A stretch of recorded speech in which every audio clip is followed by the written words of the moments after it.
Es nuestra oración en esta mañana y cada día que la gracia del Dios Todopoderoso sea abundante sobre ustedes, sobre sus familias, sobre sus comunidades. Lamentablemente, a medida que han pasado los siglos y los años, el cristianismo en gran medida ha dejado de ser lo que fue inicialmente.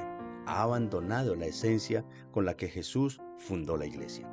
La palabra de Dios, en especial las cartas del apóstol Pablo y el libro de los Hechos de los Apóstoles, nos muestran que los cristianos eran una familia espiritual y oraban por los demás hermanos con la misma o tal vez más intensidad que por ellos mismos.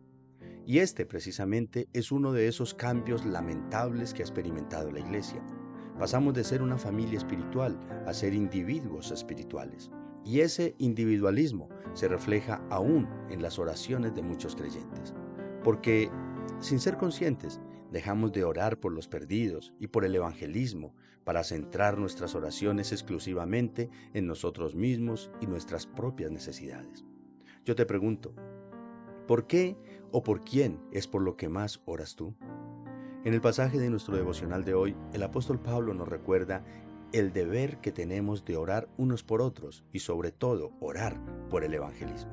Soy el pastor William Zúñiga de la Iglesia Renaciendo en Cristo y te quiero invitar a que escuchemos lo que nos dice el apóstol en su segunda carta a los Tesalonicenses, capítulo 3, versículos 1 y 2.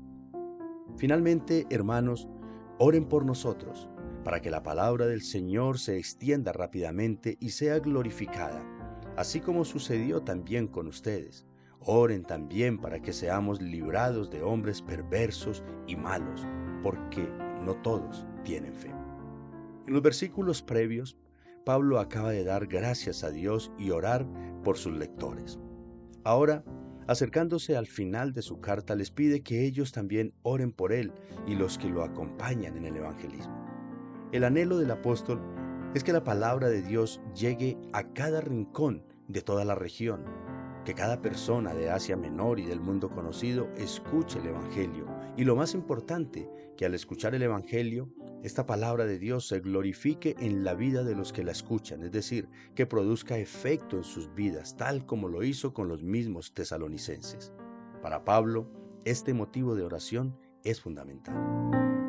Y respondiendo a la pregunta que hice anteriormente, es una realidad que los motivos de oración más frecuentes de la gran mayoría de cristianos son la economía, el matrimonio, la familia, la salud, etc. Es decir, temas naturales, terrenales y muy personales.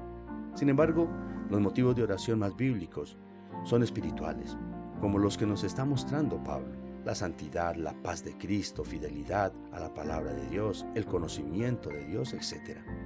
De ninguna otra manera le haremos tanto bien a la humanidad, incluyendo nuestra familia, los amigos, los conocidos, que dándoles a conocer el Evangelio de Jesucristo. Y con este fin entonces necesitamos orar intensamente para que el Señor abra nuestros labios y para que también levante y sostenga predicadores y evangelistas bíblicos. Pero además debemos orar para que el Evangelio penetre con poder hasta el rincón más oscuro de cada corazón, para que haya conversiones genuinas, auténticas. Porque, hermanos, de poco sirve imprimir unos volantes, compartir devocionales o hacer una campaña evangelística si no oramos para que el Evangelio sea aceptado, abrazado, creído e interiorizado para que salve y transforme a las personas que lo escuchan. Y todos sabemos que no habrá transformación verdadera si no es Dios quien obra en las personas. Por esto, hay que orar permanentemente para que la palabra de Dios no regrese a Él vacía. Y la segunda razón por la que el apóstol pide a los tesalonicenses que oren por él y sus consiervos es porque a su alrededor había hombres que se oponían al Evangelio y perseguían implacablemente a los mensajeros del Señor. Pablo los describe como personas que no han tenido la más mínima manifestación de fe, completamente incrédulas, ignorantes de Dios o rebeldes contra Él. Y esa falta de fe, junto con el odio, la idolatría y el fanatismo religioso de muchos, producían este tipo de oposición acérrima contra el Evangelio. Es por estas razones que hay que orar con fe e intensidad por los siervos del Señor que proclaman el mensaje de Jesucristo. Una de las alegrías más significativas de la vida cristiana es el privilegio de orar por y con los demás. De hecho, esto conlleva al menos 3 beneficios que vamos a examinar. Cuando oramos mutuamente, reconocemos nuestra dependencia de Dios. Incluso en nuestros mejores días, somos impotentes para ganar cualquier batalla espiritual sin la intervención de Dios. Pedir a los hermanos que oren por mí es reconocer mi dependencia del Señor y del amor de mis hermanos. Todos necesitamos la capacitación de Dios para seguir adelante. Necesitamos su dirección para seguir creciendo. Necesitamos su protección para mantenernos a salvo y necesitamos su provisión para seguir avanzando. Pero hay otro segundo beneficio. Cuando oramos mutuamente, se nos recuerda que estamos juntos en esta batalla. Muchas veces, cuando viajamos en carro, por ejemplo, y cruzamos un túnel, da la sensación de que estamos solos e indefensos, vulnerables. Y en ocasiones, cuando los cristianos sufren y padecen situaciones difíciles, piensan lo mismo. Así que haríamos muy bien al recordar el mensaje de Dios a Elías cuando sufría persecución y Dios le informó de que no era el único que sufría en la tierra. En otras palabras, es reconfortante saber que compartimos con los demás los sufrimientos de Cristo y que estamos juntos en esta batalla. En tercer lugar, cuando oramos unos por otros, estamos obligados a mantenernos humildes.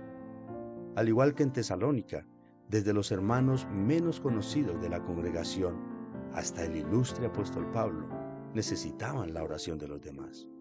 Cuanto más nosotros también, con humildad y gratitud, debemos reconocer que necesitamos la oración de otros hermanos y que los demás necesitan las oraciones nuestras.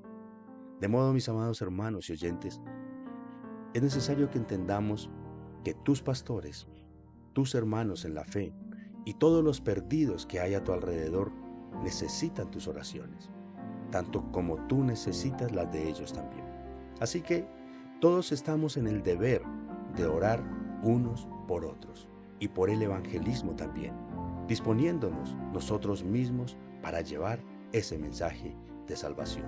Y por todo esto, hermanos, vamos a agradecerle a nuestro bendito y eterno Padre.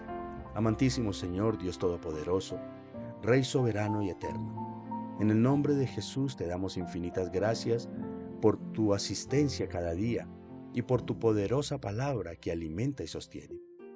Padre, agradecemos profundamente por escuchar las oraciones que nuestros hermanos y familia en Cristo han elevado a ti, clamando y suplicando por nosotros, por nuestra salvación, por nuestra transformación.